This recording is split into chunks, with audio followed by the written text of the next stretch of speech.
حضرت عثمان غنی رضی اللہ تعالیٰ عنہ جنگ بدر میں اس وجہ سے حاضر نہیں تھے کہ نبی پاک کے حکم سے ان کو مدینے میں ٹھہرایا گیا تھا۔ اور دوسری بات جو آپ نے احد کا معاملہ ذکر کیا ہے تو اس میں حضرت عثمان ہی نہیں تھے، باقی کئی اور صحابی بھی تھے۔ جب تیروں کی بچھاڑ ہو گئی اس وقت بھگدڑ مچ گئی اور یہ مشہور ہو گیا کہ نبی پاک صلی اللہ علیہ وسلم کو شہید کر دیا گیا ہے، حضرت ابو بکر کو شہید کر دیا گیا ہے، حضرت عمر فاروق کو شہید کر دیا گیا ہے۔ اس طرح یہ جو ہے نا عام دشمنوں کی طرف سے یہ آوازیں بلند ہونا شروع ہو گئیں، صحابہ کی ہمتیں ٹوٹ گئیں، وہ تو میدان چھوڑ کر جانے لگے کہ جس ہستی کے لیے اس میدان میں اترے تھے وہی نہ رہے تو اب ہمارا یہاں رہنے کا کیا مقصد ہے۔ تو بہرحال اللہ پاک نے ان کی اس یعنی جنگ سے بھاگنے کے جو ان سے غلطی ہوئی تھی اللہ رب العزت نے ان کو معاف کر دی، ان کے لیے بخشش نازل فرما دی اور ان سب کو معاف کر دیا۔ رہا تیسرا معاملہ کہ جب صلح حدیبیہ ہو رہی تھی اللہ پاک کی طرف سے اعلان ہو رہا تھا لَقَدْ رَضِيَ اللَّهُ عَنِ الْمُؤْمِنِينَ إِذْ يُبَايِعُونَكَ تَحْتَ الشَّجَرَةِ فَعَلِمَ مَا فِي قُلُوبِهِمْ فَأَصَابَهُمْ فَتْحًا قَرِيبًا۔ اللہ پاک جب اللہ پاک دیکھ رہے تھے اس بیت کو بھی دیکھ رہے تھے اور اللہ نے آسمان سے ان بیت رضوان والوں کے لیے رضامندی کا جو ہے نا سرٹیفکیٹ دے دیا۔ فرمایا لَقَدْ رَضِيَ اللَّهُ عَنِ الْمُؤْمِنِينَ، اللہ پاک مومنین سے راضی ہو گیا۔ مومنین جمع کا صیغہ ہے، 1400 سے زائد صحابہ وہ میں صلح حدیبیہ کے مقام پر تشریف فرما تھے۔ اللہ اکبر۔ اللہ رب العزت نے آسمان سے سب کو مومن کہا ہے، سب کو مومن کہا ہے، سارے مومنوں پہ اللہ راضی ہو گیا۔ اللہ اکبر۔ بیعت ہو رہی ہے، یہ اعتراض کرنے والا کہتا ہے اس بیعت رضوان میں تو حضرت عثمان نہیں تھے۔ اللہ اکبر۔ تو حضرت عبداللہ ابن عمر رضی اللہ تعالیٰ عنہ بیان فرماتے ہیں کہ اصل حقیقت یہ ہے کہ دونوں طرف سے سفیر آ جا رہے تھے، کچھ سہیل بن عمر کی طرف سے آ رہے تھے حدیبیہ کے مقام پر اور کچھ حدیبیہ سے نبی صلی اللہ علیہ وسلم کی طرف سے مکے میں سفیر جا رہے تھے اور آپس کے اندر سفیر آ جا رہے تھے۔ تو حضرت عثمان غنی رضی اللہ تعالیٰ عنہ ان کے رشتہ دار مکے کے اندر قریبی رشتہ دار تھے، نبی پاک صلی اللہ علیہ وسلم نے ان کو بطور سفیر اپنے حکم سے روانہ کیا تھا۔ اور جب یہ مکے کی سرزمین میں پہنچے انہوں نے نصف پنڈلی پر چادر باندھی ہوئی ہے۔ اللہ اکبر۔ ابان بن عثمان جو ان کے رشتہ دار ہیں وہ کہتے ہیں عثمان لگتا ہے آپ کے پاس کپڑا پورا نہیں ہے، آپ کے پاس نیچے والی ازار چادر پوری نہیں ہے، میں آپ کو بڑی چادر لا کر دیتا ہوں۔ حضرت عثمان غنی رضی اللہ تعالیٰ عنہ فرماتے ہیں ہاں قضا عزرت و صاحبی، اس طرح تو میرے نبی پاک کا لباس ہے۔ سبحان اللہ۔ آپ بھی آدھی پنڈری پہ چادر باندھا کرتے تھے، سنت کے مطابق ٹخنے سے اوپر شلوار چادر کو اوپر رکھنا چاہیے۔ اللہ اکبر۔ تو حضرت عثمان غنی رضی اللہ تعالیٰ عنہ ان کے چونکہ قریبی رشتہ دار مکے میں تھے اور یہ بطور سفیر نبی پاک نے ان کو بھیجا تھا۔ پیچھے سے بیعت الرضوان ہوئی اور نبی صلی اللہ علیہ وسلم اپنا دایاں ہاتھ سجا ہاتھ جو ہے یہ بڑھا کر صحابہ سے سلام لے رہے ہیں، بیعت لے رہے ہیں، اسلام کے اوپر بیعت ہو رہی ہے۔ اللہ اکبر۔ تو کرتے کرتے جب آخری صحابی تک سب نے بیعت کر لی، لو آپ نے فرمایا میرے صحابہ، میرا صحابی عثمان وہ یہاں موجود نہیں ہے، اب تم میری طرف سارے توجہ کرو۔ آپ نے فرمایا ہذہ ید عثمان، ہذہ ید عثمان، یہ عثمان کا ہاتھ ہے۔ اور آپ نے اپنے دائیں ہاتھ کو عثمان کا ہاتھ کہا ہے اور فرمایا یہ ہذہ ید عثمان، یہ عثمان کا ہاتھ ہے۔ پھر آپ نے بائیں ہاتھ پر آپ نے اس طرح رکھ کے فرمایا یہ میرے عثمان کی بیعت ہے۔ یہ میرے عثمان کی طرف سے میری بیعت ہے۔ اللہ اکبر۔ اس طرح ہاتھ تھے صحابہ کے۔ دیکھیے ذرا قرآن پاک کی آیت ید اللہ فوق ایدیہم، جب صحابہ بیعت کر رہے تھے، سنیے، جب صحابہ بیعت کر رہے تھے اس وقت ایک ہاتھ نبی پاک کا تھا، دوسرا صحابی کا تھا، تیسرا ہاتھ اللہ رب العزت کا تھا۔ تو یہ فرمایا ید اللہ فوق ایدیہم، یہ اللہ کا ہاتھ ان کے ہاتھ کے اوپر تھا۔ اور جب حضرت عثمان غنی رضی اللہ تعالیٰ عنہ کے بیعت کی باری آئی، آپ نے فرمایا ھذہ ید عثمان، اب نبی پاک نے اپنے دائیں ہاتھ کو عثمان کا ہاتھ کہا، اور یہ دو ہاتھ نبی پاک کے تھے، یہ دو ہاتھ نبی پاک کے تھے، اور ان کے اوپر تیسرا ہاتھ اللہ رب العزت کا تھا۔ سبحان اللہ۔ فرمایا یہ عثمان کی طرف سے بیعت ہے۔ اب کہاں یہ باتیں لے جاؤ اور آج کے بعد اعتراض نہ کرنا، میں نے حقیقت بتلا دی ہے ساری۔ تو بھائیو، اعتراض کرنے والے تو ہر وقت کیا کرتے ہیں۔ حضرت عثمان غنی رضی اللہ تعالیٰ عنہ خلفائے اربعہ میں سے تیسرے نمبر پر عثمان غنی رضی اللہ تعالیٰ عنہ وہ صحابی رسول ہیں کہ جن کے بارے میں نبی صلی اللہ علیہ وسلم نے فرمایا تھا، جب دوسری لقط جگر نبی صلی اللہ علیہ وسلم کی آپ کے عقد میں تھی، وہ بھی فوت ہو گئیں، تو فرمایا میری اور بیٹی ہوتی تو میں یکے بعد دیگر عثمان کے عقد میں کرتا جاتا۔ اللہ اکبر۔ اتنا پیار حضرت عثمان غنی رضی اللہ تعالیٰ عنہ سے۔ اور اس آیت کو جو میں نے آپ کے سامنے تلاوت کی ہے، جب یہ پڑھ رہے تھے، قرآن کی تلاوت کر رہے تھے، بلوائی آئے۔ بلوائی کون تھے؟ یہ سارے کوفہ سے آنے والے تھے۔ یہ وہ تھے جنہوں نے حضرت عثمان غنی رضی اللہ تعالیٰ عنہ پر دعویٰ بولا، اور جنہوں نے ان کے بعد حضرت علی اور حضرت عائشہ کو لڑایا، اور یہ وہ تھے جنہوں نے حضرت علی اور امیر معاویہ کو آمنے سامنے کیا۔ یہ وہی لوگ تھے جنہوں نے جو ہے نا فتنوں کا باعث بنے۔ حضرت عمر رضی اللہ تعالیٰ عنہ کے دور سے فتنے شروع ہوئے، اور آپ نے ایک مرتبہ حضرت حذیفہ بن یمان رضی اللہ تعالیٰ عنہ سے پوچھا کہ کوئی فتنے کی حدیث سناؤ۔ حضرت حذیفہ رضی اللہ تعالیٰ عنہ فرماتے ہیں میں نے یاد کی ہے فتنے کی حدیث امیر المومنین، لیکن آپ کو کوئی پریشانی نہیں ہے، اس لیے کہ جب تک آپ زندہ ہیں فتنوں کا دروازہ بند ہے، اور جب آپ فوت ہو جائیں گے آپ کے بعد فتنوں کا دروازہ کھلے گا۔ فرمایا کھولا جائے گا یا ٹوٹ جائے گا؟ کہا جی ٹوٹ جائے گا۔ حضرت عثمان غنی رضی، حضرت امیر المومنین حضرت عمر رضی اللہ تعالیٰ عنہ وہ فرماتے ہیں اوفو، پھر اس کے بعد تو کبھی بند نہیں ہوگا۔ تو پوچھنے والا پوچھتا ہے حضرت حذیفہ سے کہ حضرت عمر کو اس دروازے کا پتہ تھا؟ فرمایا ہاں اس طرح پتہ تھا جیسے آج رات کے بعد کل دن طلوع ہونے والا ہے، اس طرح حضرت عمر اس دروازے کو جانتے تھے۔ یعنی وہ خود ہی تو تھے، جب تک حضرت عمر رضی اللہ تعالیٰ عنہ زندہ رہے تو کوئی فتنہ جو ہے نا وہ نہیں اٹھا، جو اگر کوئی اٹھا بھی ہے فوری اس کو جو ہے نا انہوں نے اس فتنے کو دبا دیا اور ختم کر دیا۔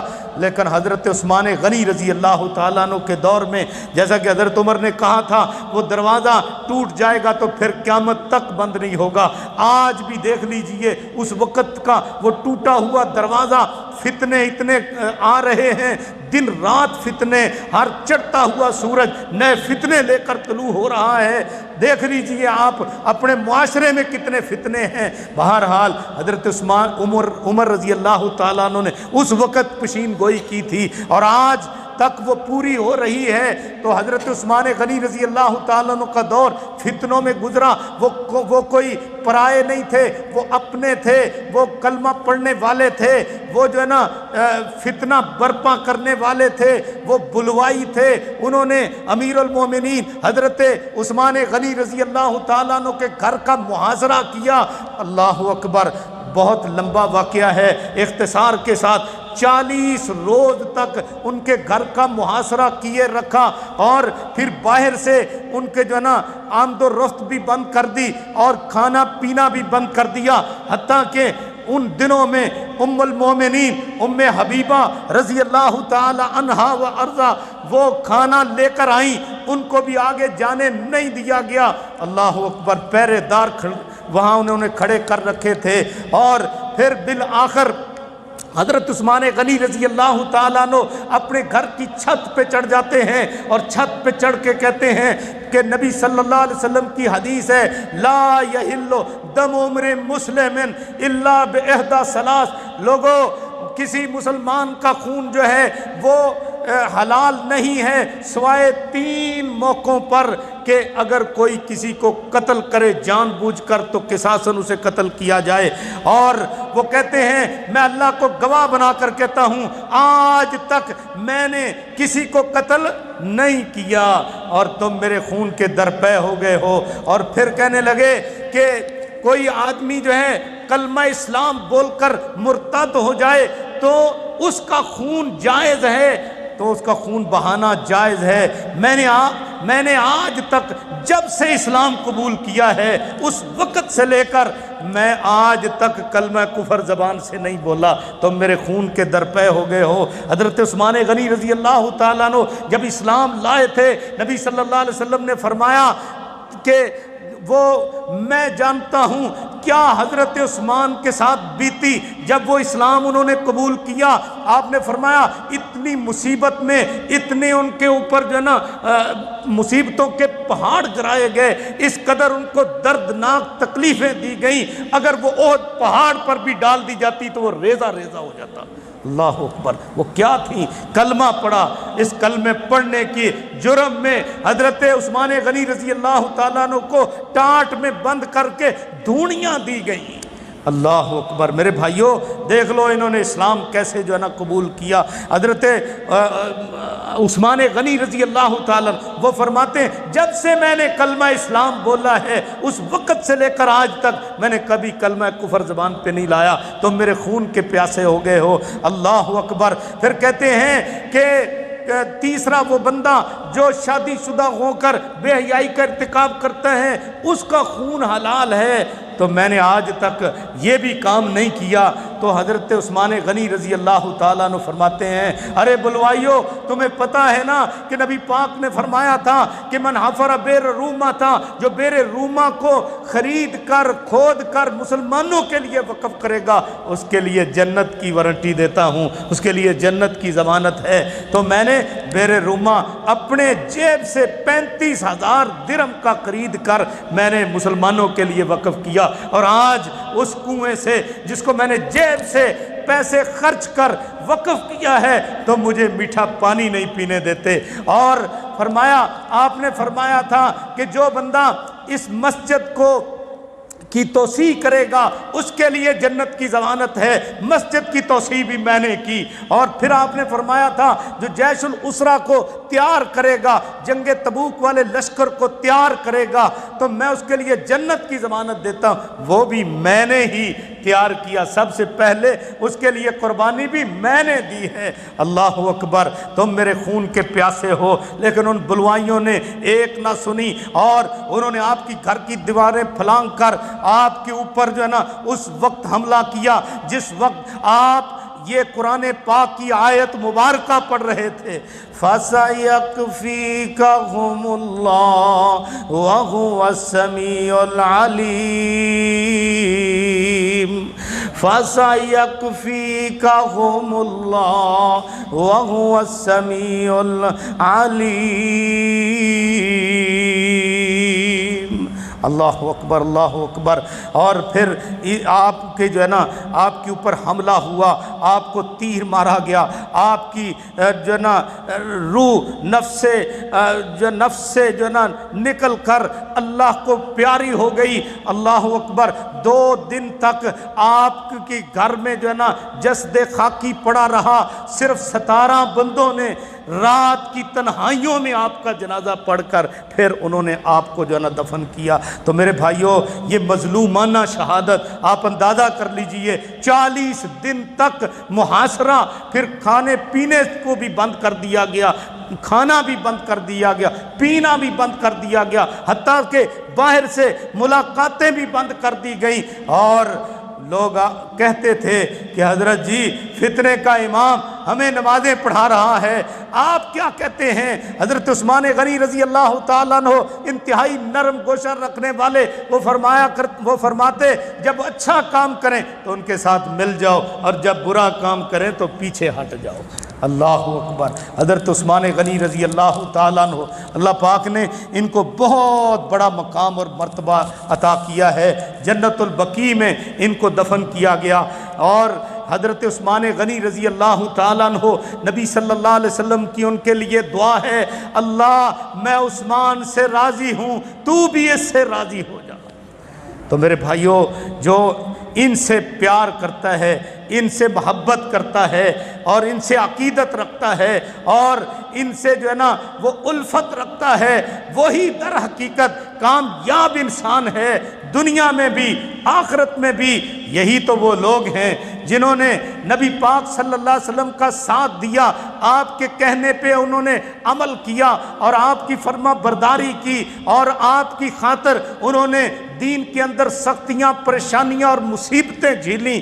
اللہ نے ایسے نہیں کہا وَاعْلَمُوا أَنَّ فِيكُمْ رَسُولَ اللَّهِ لَوْ يُطِيعُكُمْ فِي كَثِيرٍ مِّنَ الْأَمْرِ لَعَنِتُّمْ وَلَكِنَّ اللَّهَ حَبَّبَ إِلَيْكُمُ الْإِيمَانَ وَزَيَّنَهُ فِي قُلُوبِكُمْ وَكَرَّهَ إِلَيْكُمُ الْكُفْرَ وَالْفُسُوقَ وَالْعِصْيَانَ أُولَئِكَ هُمُ الرَّاشِدُونَ۔